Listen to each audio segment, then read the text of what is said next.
ہمیشگی کے باغات جن میں وہ داخل ہوں گے، اور ان کے باپ دادا اور ان کی بیویاں اور ان کی اولادیں، ان میں سے بھی جنہوں نے نیک عمل کیے ہوں گے،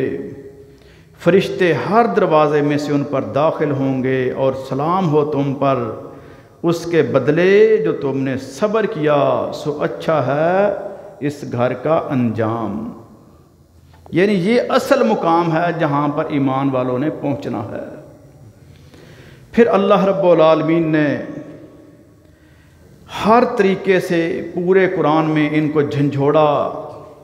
ان کی توجہ کروائی، ان کو حوصلہ دیا، برے کاموں سے ان کو روکا،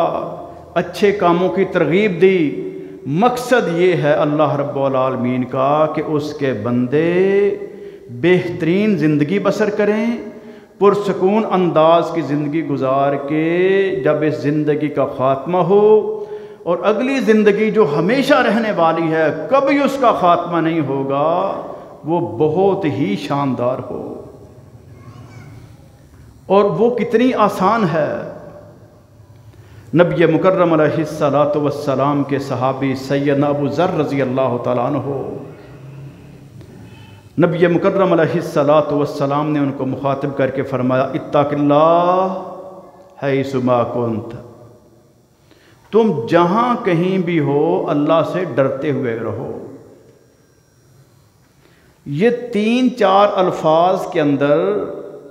نبی مکرم علیہ السلام نے پکا جنت کا راستہ دے دیا ہے، جس میں شک ہی کوئی نہیں۔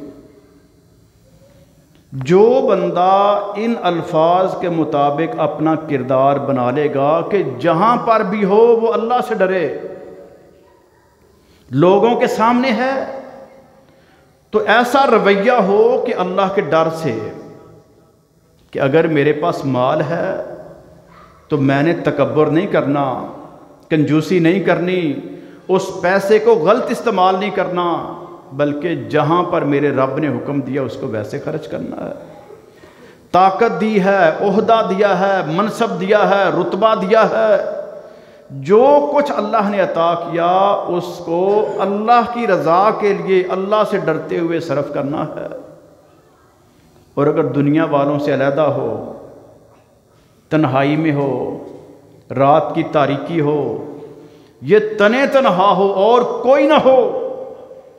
وہاں پر اس کے لیے مواقع ہوں۔ آج کے دور میں بے حیائی کو اتنا عام کر دیا گیا کہ ہر انسان کی جیب کے اندر اس کو ڈال دیا گیا۔ اب وہاں پر وہ رب کے قرآن کی تلاوت کرتا ہے، ذکر و اذکار کرتا ہے، رب سے دعائیں کرتا ہے، رب سے فریادیں کرتا ہے، نوافل پڑھتا ہے، اس علیحدگی میں، تنہائی میں اپنے آنسو بہاتا ہے، رب کے سامنے گڑ گڑاتا ہے، تو یہ رب کا ولی ہے، جس کو کوئی نہیں دیکھ رہا سوائے رب کے۔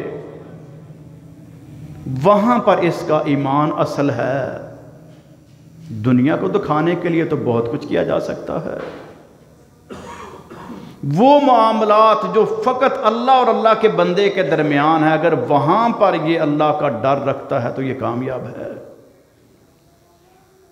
اللہ رب العالمین ہمیں یہ عظیم نعمت عطا فرما دے، ہمارے دلوں میں اللہ اپنا واقعتاً ڈر پیدا فرما دے،